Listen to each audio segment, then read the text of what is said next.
Jesus Christ, who are these knuckle fucks? This is so bad.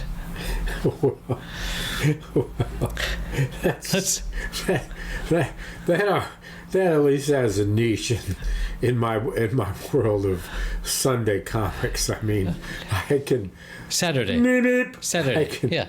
Yeah. I you know. Boy, we got to go with that one because holy crap, were those lame.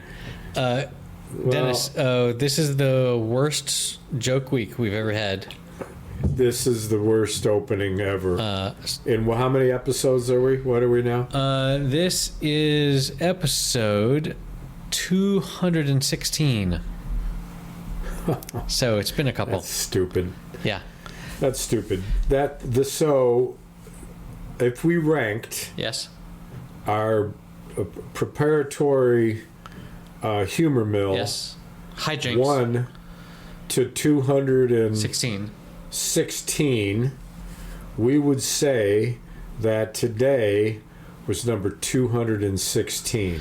I think it took us a couple times before we figured out that was the way to enter an episode, but no, I don't believe so. well, we can go back and listen to episode 1. It's there on the website where we talked about We have a spider website? monkeys and We have a website? happyhour.fm, baby. Best domain. Really? Yeah. And really, and if people want to give money, how do they do that? That's at patreon.com/happyhour. Or you can just go to happyhour.fm and click on the I want to be a patron, which also works. Ma'am. Well, I didn't know any of this stuff, and I'm, I don't know. You're hardly even here. Invited guest. You're the special guest today, Dennis. First time ever. Guest. Welcome to the podcast. Well, you don't have to say Welcome that. to the podcast. Special guest. I've been a special guest 216 times in a row. Well, I'm honored. I'm honored. I'm trying to break the record. By the way, You're not really that special anymore. I gotta say. Which is You're just a guest. 217. Just a guest. 217 is the record. Well, so stay tuned next week when we discover if we make it. If I break the record, right? Well, so what do we cover? Spring has sprung here. I think I mentioned that last week. That was literally spoken last week. week. It's vibrant now. Many of the beautiful cherry trees and plum trees and various bushes of all colors and sizes of all bloom. Shrubberies. The city's colorful. I have to mow the lawn for the first time this weekend. I'm to happily do so. I went to this past Halloween. I stopped at a pumpkin farm. Do you have a riding mower or a push mower? I have a little push mower that's yard is postage stamp. Back to the pumpkins. Yep. I happened to ride by, and I saw this bin, very big, apple crate sized bin, of very weird pumpkins, green ones with humps and yellow pinkish ones. Yes. Aren't pumpkins an autumn thing? Yes. So this is I'm recounting a story from this past autumn in order to bring you up to date with a current story. Okay. So I apologize. So there's more than one flashback. Part. So I know that's hard. This part's in black and white, so we know it's a flashback. Right. But anyway, there I was, saw these odd-shaped pumpkins gourds with some looked like they had warts and some had, strange protuberances. Don't we all? Others were colors I've never seen. Others were this real dark green, all humpy and kind of sexual in some ways. I don't know. And so I went by one more time because we drove by it all the time, and I saw it said a sign, sale, so much a piece, and I stopped and I bought a bunch. Just like maybe Halloween, the day before. October 30th. Put them all out and had them all out for the whole, shebang. Winter came. They started to fall into each other or fall into themselves with rot. And I took each one, and the prettiest and best looking 7 of them. Yes. I had about 12 or 15 of them. I found these big pots out in the backyard. I threw some topsoil in each of the pots, And then I took the pumpkin and broke it into pieces and put one of each pumpkin in each pot. And then I added another shovelful of dirt to each pot. All pots lined up against the 4-foot black iron fence. Guess what my hope is? That You got it. return, resurrection. We just had Easter, right? Here's my Pumpkin plan. resurrection. I want to see what happens if I don't touch it. I don't thin it out. I don't touch it. Just easiest possible thing what I did. Yep. Dirt, seeds, dirt, leave it, see what happens. If I can live with that, but I may get to the point where I think, if I don't I pull want to this touch it. vine next to this other vine, maybe neither of them will make it. So I want one strong vine. So I'll grab hold of a vine and I'll pull it and pull it and pull it, and that will have the masturbatory effect of ridding the dirt of the wood. I wasn't going to touch it, but then I had to pull in the vine. No pun intended. So- You wouldn't be allowed to touch it, believe me. So your goal is that that perhaps come autumn you may have some fruit to show for your minimal efforts. Yes? I don't believe they're fruit. I believe they're vegetable. It was a turn of phrase to mean results from your effort. The fruit of my labor, so to That's speak. what I was going for. The That's vegetables what of you your were going labor. for. Well, The gourds of Well- your labor. Eh? the gourds. The gourds. My labor gourds. So I'm reading a new book. How are you now? I want to tell you about it. I want to tell you about it a little bit, and then this is for next episode to be concluded because I'm almost done. It's called The Power of the Dog, and it's set in Montana in the 1920s. And a movie was recently made, a Netflix movie, I'm afraid, called The Power of the Dog, and it starred in the main characters Cumberbatch, another actor I know well, and then the woman who starred Kirsten in all the Dunst. Spider. Yes, as the love interest. Yes. And then the brothers are Cumberbatch's one brother, and the other brother is a great actor. Jesse Plemons, who's in everything, but also is not really known. Like you recognize him as that white guy. Yes, he's always playing a very important but minor But character everywhere. Just He's your everywhere. white bread, white boy neighbor. So the wonderful Sadly. thing about reading the novel, which was written in 1967 and is acclaimed as a masterpiece, it's wonderful to be able to plug into the imagery the actors who were in the movie, because they really provided an unexpected dimension of the novel reading experience. And I have got to tell you, I can barely put it down. It just is going to end too soon. It's one of those books.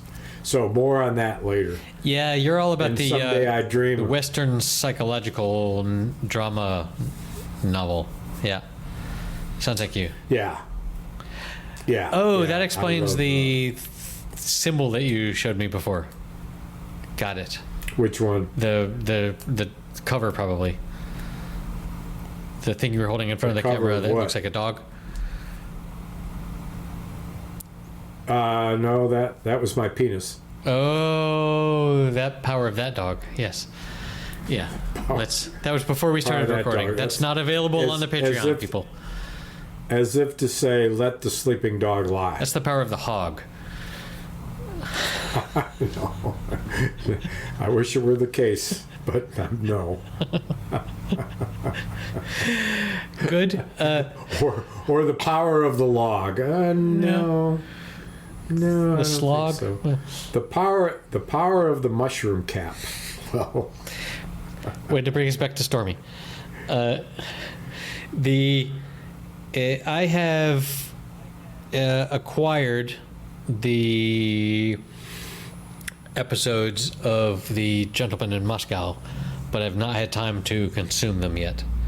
So at a later date, once I get the parental units shipped off and find a moment of time for myself, I will try and consume that, and then we can talk about it. But hopefully, I'll get to it by the end of this season, because it's like. So you've had some outings. We did.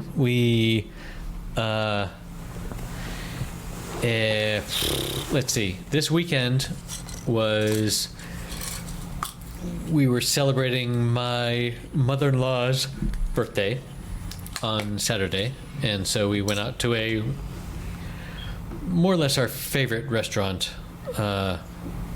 Like, if you say, "Hey, let's go to a nice restaurant," the one that first occurs to me and my wife is to go to this one, and it was nice. Which is? It's not a name you're going to recognize. No, it's a name you should promote, however. Right. To all of our patrons. To all of our patrons. It's a shout out's nice, man. You don't have to. Just because we only got 2 people listening. It's called Ristorante Palma Nova.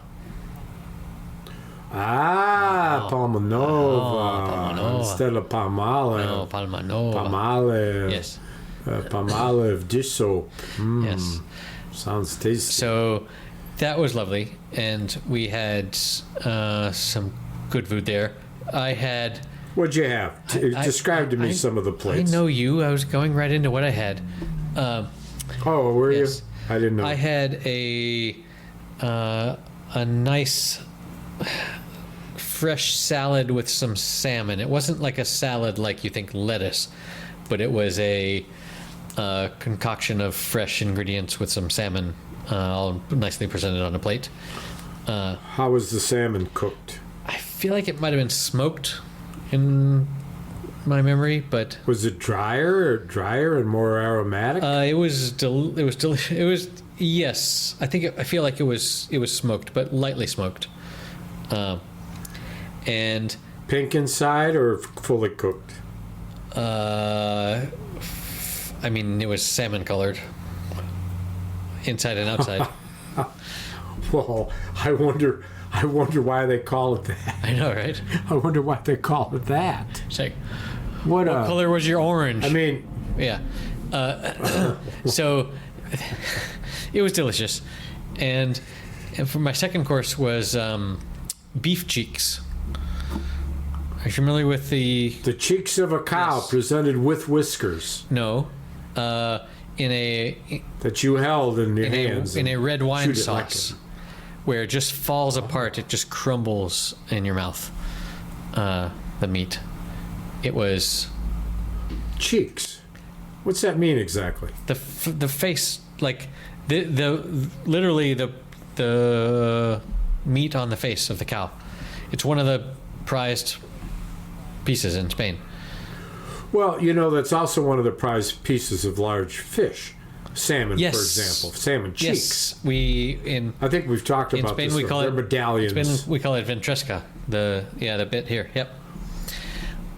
So I've told you the story of the giant cod I caught in the Pacific Ocean. And the cod was almost as long as the boat. And the boat was 42 feet long.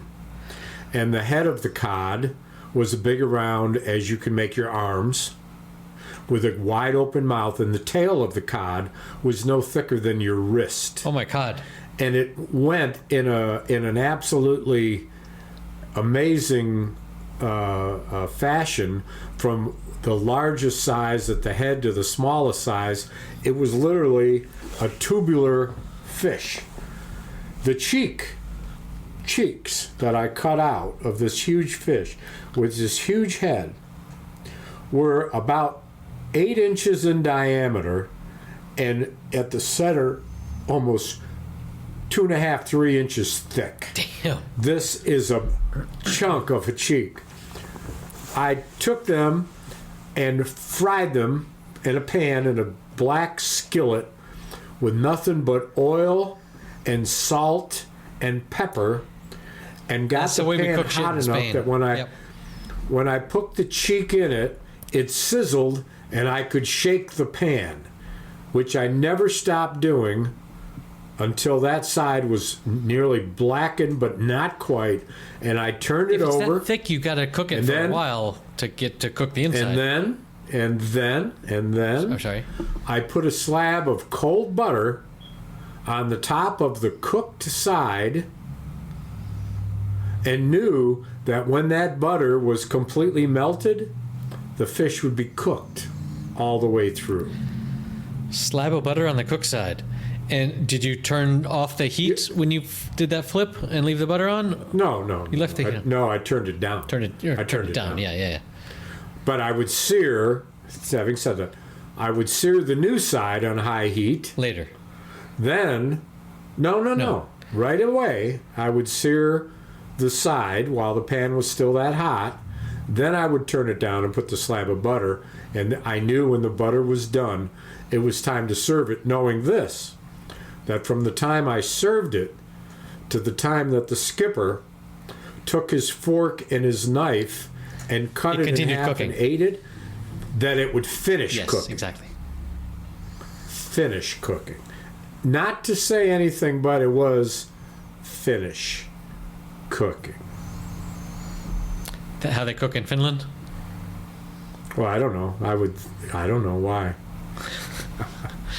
Or did you cook the fin as well? Yeah, that's mouth-watering prose you have there.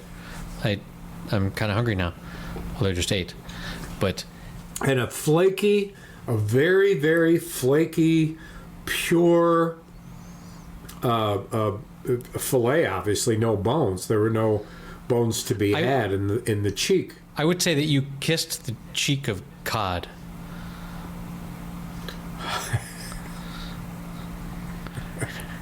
That's the subtitle. Am I wrong? That's the subtitle. Dennis kisses the cheek of cod. That's so much funnier than the 9th lame joke that you told. 19th in the beginning of the episode. Yes. It's so. See, this is why. Yeah, we don't need internet, man. Yeah, so that was our coming back to me. Just pull it back to me. Let's take focus away to you all the time. Jesus. Every time I mention fish, you're like, well, there's one time. And that was our beef cheeks. And then later, okay, so that was on Saturday. On the Friday, we, the kids had school, but we wanted to try out our local Mexican restaurant. And by local, I mean I could throw a golf ball from my bedroom window and hit it. And so we went there, and it was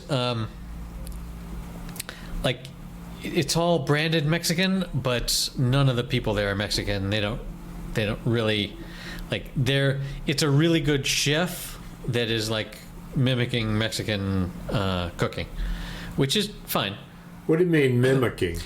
Why would he be mimicking instead of doing Mexican cooking? Well, okay, that's like, yeah, that is kind of culturalist of me. Yes, he makes, well, in the same way that Taco Bell mimics Mexican cooking. Like they have a thing called an enchilada, but if you gave it to a Mexican, they would be like, "What the fuck is this nonsense?" Like you're calling it a thing that the natives of that land would dispute you about. It's only in some cases, of course. I mean, a taco's a taco. Probably there. Soft shell or hard shell? I mean, I think you're overstating it a bit, but anyway, point taken. Point taken. So you went to your local Mexican restaurant where a non-Mexican was doing some good Mexican cooking, Yes. and there you had, let me guess, fish. Nope, no fish. Oh, that too. I had a chicken enchilada. My father had some tacos. I don't think there were any fish. And I think my son had a chicken taco, and my wife is not there.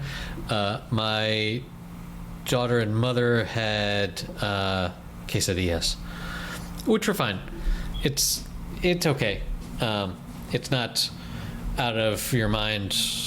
So Amazing. go back to the meal at your favorite nicer restaurant. That was the day after. Yep. What is another notable dish that someone had? Your father, for example. What did he have? Do you recall? He ordered the dorada, which in English is sea bream, which is a fish that is common here. Small fish. Yeah, compared to your mother of cod, yes. No, I mean small, like 5-6 inches. Yeah, fairly small, and it was. I've learned. I may have mentioned this before, but I've learned that ordering when you go to a nice restaurant, ordering the fish is generally a good plan, because the steaks, the steaks are gonna be pretty similar to what you can make at home, and also all the other steaks you've had in your life. But with fish, especially in a nice restaurant, they're gonna be able to cook it in a way that at least I cannot. I don't kiss the cheek of cod like you do. But in general, I find it, when I'm cooking, I find it really difficult to get fish exactly to their point. It's really easy to go too rare or too done with fish. Well, I must say that the story I told about the tab of butter, Yes. is true on all fish, pan fried, not baked so much because the heat of the oven melts the butter. But that the key to all seafood cooking of excellence that I love in my particular take, not to say that, cooked in, brined and cooked in parchment paper is not fabulous. It's just not what I generally do. A hot pan, a sizzle, salt and pepper, butter, and move that fish. Get that juices inside. When I cook walleye, before I stick it in the pan and shake it and sizzle it like that, I have soaked the walleye. I have dried the walleye. I have dripped the walleye in a egg that I've beaten beyond submission. I dredge it through the egg, Yep. and then I put it in a bag.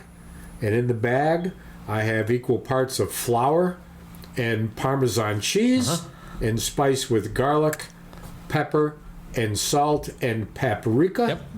I shake it until there's no wetness in the fillet. Then I put it on a dry napkin until I have a pan full. In a pan, I've melted half butter and half olive oil with a high melting temperature, and the pan is so hot with just 1/8 of an inch of oil in it that when I throw a little piece of that batter that I've made, that dry batter I made for the fish, it pops and sizzles. Yep. And when I put the fish in there and begin shaking it, that side of the fish instantly seals over. I cook it, shake it, turn it over, sizzle, shake it, sizzle. Tab of butter on each one, turn it down to low, walk away. When the butter's melted, garnish, a little more paprika, a little shaved Parmesan, a little grinder of black pepper, maybe some, I'd say, parsley on the side, and nothing Nice. complicated with the side. Just a nice dollop of cottage cheese with just a smidgen of pepper and just a dash of paprika Yes. on the cottage cheese. What an- and a piece of sourdough bread lathered in butter. What an interesting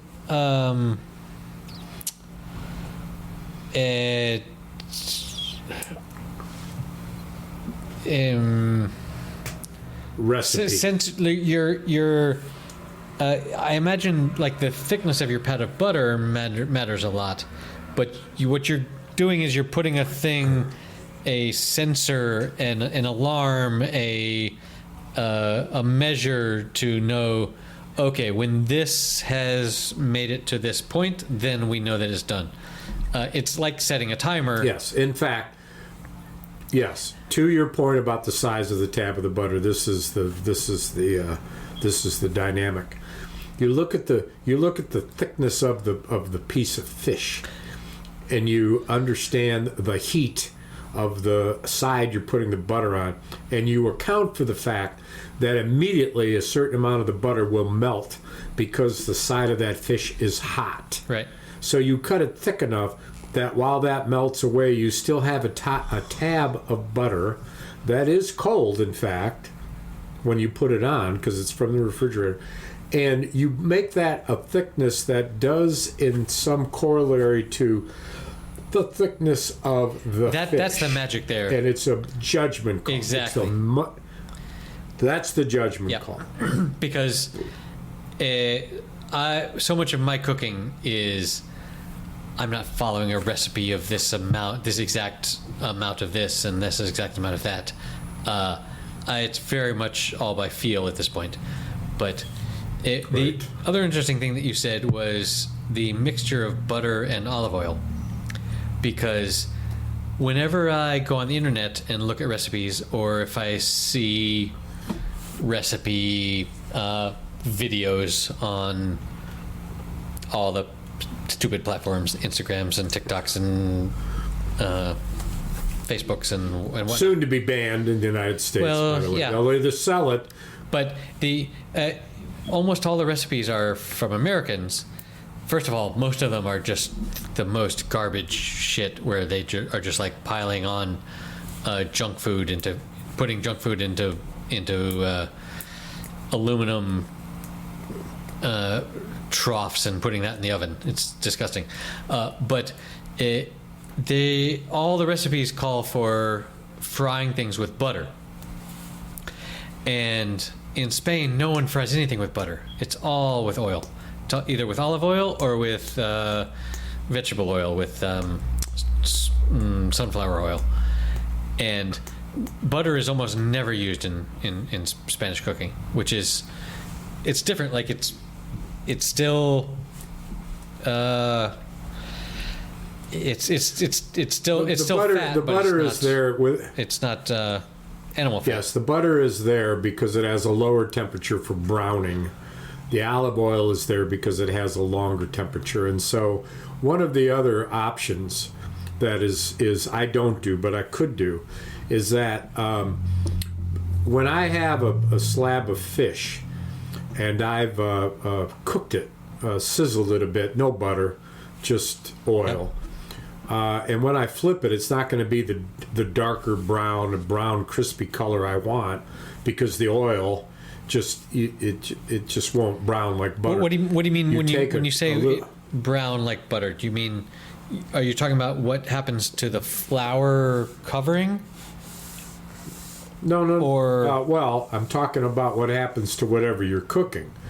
Butter has a lower burning temperature, so it browns quicker. So if it's a slab of meat, or if it's a fillet with no breading, or it's breading, you're going to get a different browning, a lessened browning, a more minimalist browning. But what's browning is not oil the butter; it's the meat or whatever. It's the flesh of the fish interacting with the temperature, the browning temperature of the material, whether it's butter or oil.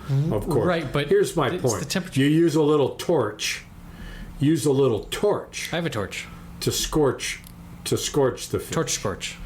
And to get it the brown crisp that you want. That's another alternative that I don't use.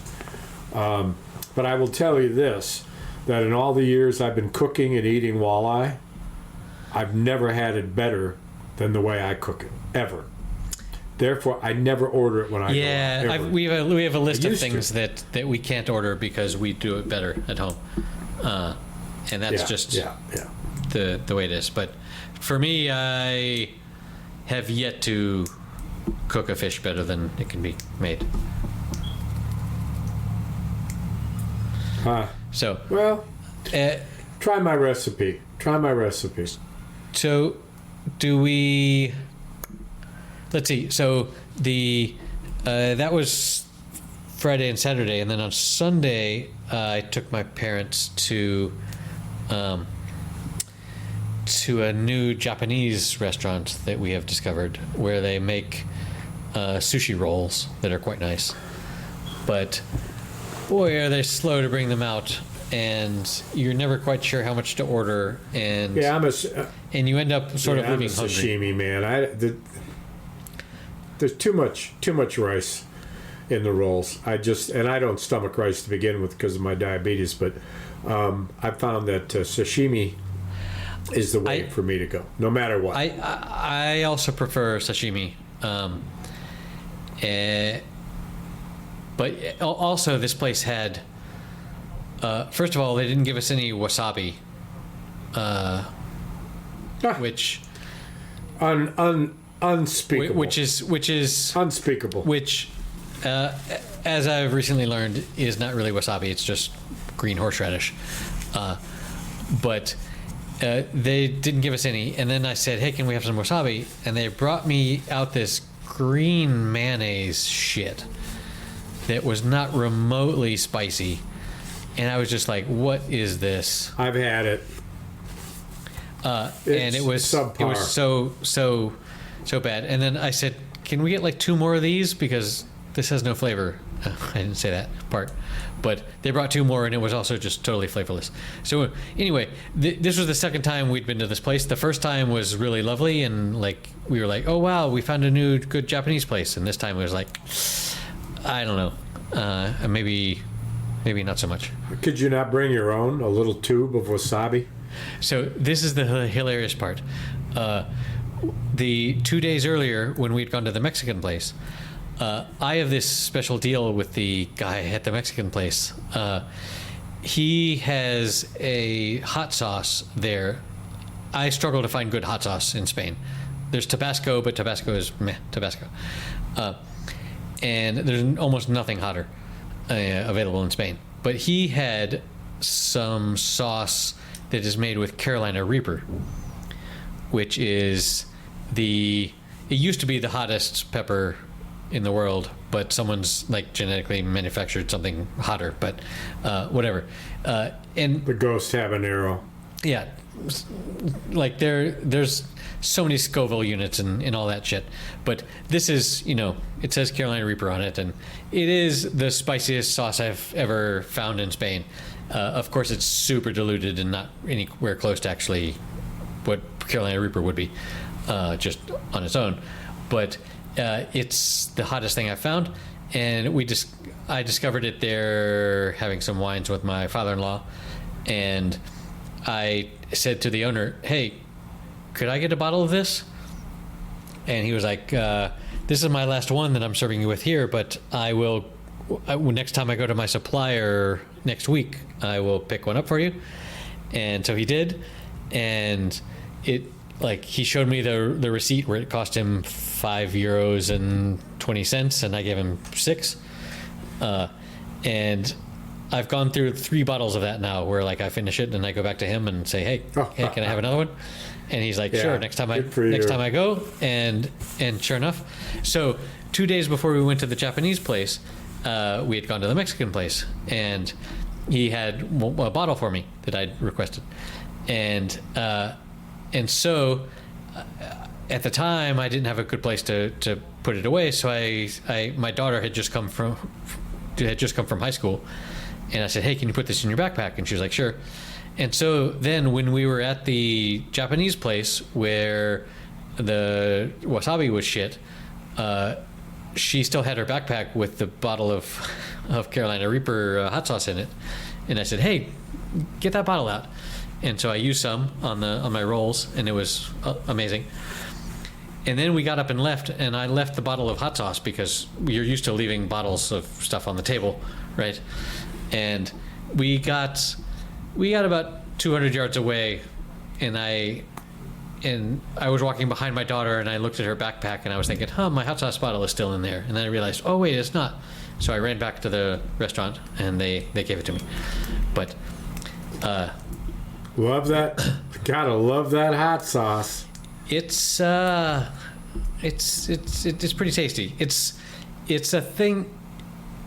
It's hard to find a hot sauce that gives you the hot without adding some other weird flavor. Like your Tabasco is vinegary and meh. I have a recommendation for you. Google hot sauce stores in New Orleans, and you'll get a some that's famous. All they sell is hot sauce. When you taste some of the hot sauce, you have to. What street's it on? I don't know. You have to sign a waiver. And we've been in this place, and my wife, who's much more experimental than I am, although interestingly enough, I'm doing the older it's I get, the more I'm eating. Chartreuse Street. Yes, that's it. What's the name of it? Pepper Palace, 224 Chartreuse Street. Yep. So go online and take a look what they have there, and I think you will see a diamond of a place for this pepperpalace.com. We actually in North Carolina, I think I want to say Asheville, we stumbled up into a store that was like all the kinds of hot sauces you could possibly want, and they had dangerous, you need to talk to your doctor before having this level of hot sauce. And I talked to the lady that was there, and I was like, have you tried all of these? And she was like, oh yeah, we've tried all these. So I'm compared to your average Spaniard, I'm a crazy hot sauce fanatic, but I just like a little something in my a little bite in your a little skedaddle in your pawaddle. A little skedaddle in my pawaddle. A little tongue when I'm kissing the cod. Yeah. Or whatever. So how's the trial going? Are you following that? Well, a little bit. I've been busy past couple of days. They have selected the jurors. They have opening statement. The first witness for the prosecution is the man who owns the National Enquirer, who told in great detail how he met Trump in Mar-a-Lago years ago before he went for president. Mar-a-Larky. And he said, I got your back. I'll be your eyes and ears. And if I hear of a flattering story, I will pay them and I will publish it. And if I hear a negative story, I will buy the rights to it and I will kill it. And we did that for years. It was my way to serving Trump. question around, you meant to do this so that the public, the voting public, would not know things that they, otherwise were true about Donald Trump. You were trying Journalism. to skew people's opinion, and of course. This was a Mr. Pecker. Defense, This was a Mr. Pecker. Is that true? Yes. And the defense says, now wait a minute. There's nothing illegal about trying to have an impact on an election. That's true. Short of telling lies and squashing publications. I mean, the interesting thing about the opening statements that you read that the pundits are saying is that how the defense really shot themselves in the foot by kind of, in a almost direct way, but at least in a roundabout way, admitting to things they didn't think they would ever admit to. Such as, it's okay to do stuff to try to change the outcome of an election. It's called politics, and it's like, well, that's one thing, but in a legal court of law, their law says this and that, and so what did you say? Because what you said does not equate with the law. But it's those kinds of openings, and I believe I haven't seen the news. In fact, I'm headed that direction in just a few minutes. Well, that would have been nice to do before the recording. Jeez. A little research. Well, it's 6 o'clock news, bro. 6 o'clock news is what you wait for, Get bro. your research on earlier, bro. Just saying. No, man, I got things to do earlier. Yeah. There's fish to fry. I got other fish to fry. Fish to fry with a little pat of butter? Let me tell you how. How do you fry your fish, Let me tell you how I do it. No, I'm not gonna. No. All right, fine. I think you're toying with me. Well, just put a little butter on this fish and let them fry. That's all I'm saying. Don't try to butter me up. I'm just the side of you that's crispy. That's where I put the butter. See if it melts. So that's Oh dear, I missed drinking failure. Missed my whole mouth. Well. Missed my whole mouth. That's what beards are for. Good. Well, that's a good effort.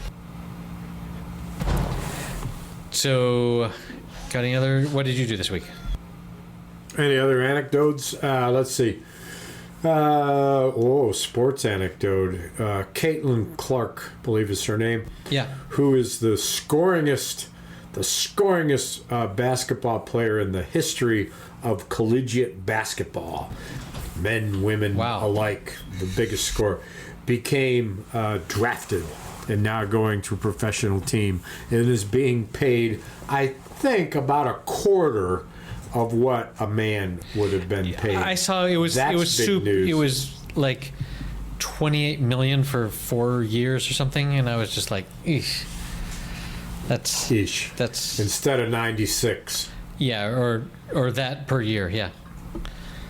But this is the year, because of her and others like her, this is the year that we're going to see an absolute explosion in the popularity of women's professional basketball. And in fact, I believe it will eventually surpass the interest in men's basketball, because many people who followed professional basketball over the years, like me, stopped it because it became boring. Because they're too good and too fast? It's just all offense. Up and down and shoot and make it. Up and down and shoot and make it. Yeah, like unlike college basketball. Right.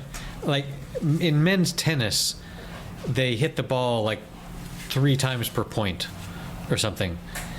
Whereas in women's tennis, there's much more back and forth, and it's watchable more.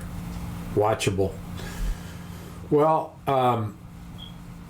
the other, let's see, I've talked about the weather. I have been doing my handyman work, my restoration work, there was a tree that broke during a storm, about 2.5 feet across, landed on the corner of my friend's garage. Oops. Tree landed on his yard. He got a bid of $2,000 to cut it up and carry it away. I cut it up and left it there in piles of burnable wood for $500 and got it done. My son and I. How long did that take you? 3.5 hours. 3.5 hours. For 500? That's not too bad. This was a huge tree. Well, so this week I finished the restoration of said garage by finally getting to the broken corner, and I restored it. I only wish I had before and after pictures, but I don't. That would have been amazing. But I completely restored the corner of this garage, including matching the shingles, matching the paint, doing it so it wouldn't sag, and that was part of a restoration where termites, I've talked about this last week, had so infiltrated the wood that I literally rebuilt the wood. Rebuilt the wood and rebuilt the corner, and tomorrow You can't the last rebuild coat of wood. primer. You can put new wood. No, you can use wood putty and rebuild the wood. Putty. Yeah, it's wood that's been distilled into a putty that is soft until it dries, and when it dries as hard as, well, wood. But it's some sort of plastic So polymer crap. Yes, but I don't know about why you say it's crap. Do you have something against it? You seem to have It's an not attitude wood, against man. wood It's putty. not I don't know. biodegradable. It's wood, man. It's wood putty, baby. All right. And when you take a 2x4, as I did, that is still halfway strong and really helping hold up the roof from the foundation, and half of it's eaten away, I rebuilt the uneaten half with wood putty and made it strong, if not stronger, than the original 2x4. So, in fact, I rebuilt the wood. Okay. And then I covered that with pretty wood. Ooh. And filled the gap between the wood putty and the new fascia with what? Fascia? Tool of the day. Liquid nails. Ah. So that's just glue. No, it's not just glue. It's liquid nails. Right, but it's sticky stuff that you stick stuff together with. Oh, okay. Yes, and it's in simplest, almost adolescent terms, yes. Almost adolescent. What could you not stick together with liquid nails? Is a question to be asked. What could you not? Yes. Metal. 2 pieces of granite. Granite. No liquid nails on granite. Okay. No, what you use for that is called landscaping cement.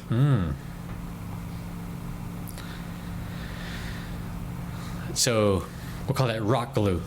Tool for every job. Tool for every You got job. lots of tools, don't you? What's More than you'll ever see. so?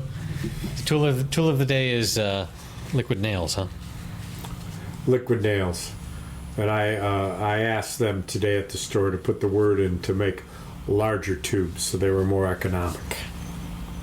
The nice thing about liquid And I nails said, how is come you don't have wood putty in it? with liquid nails you don't have to use the hammer, which is nice.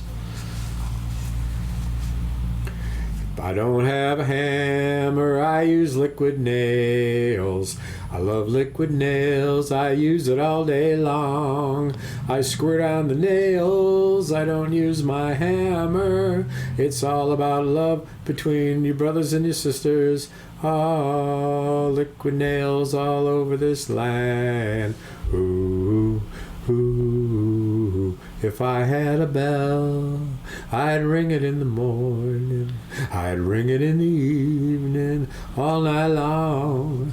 I'd ring out danger, I'd ring out warning, I'd ring out love between my brothers and my sisters. Whoa, over this land.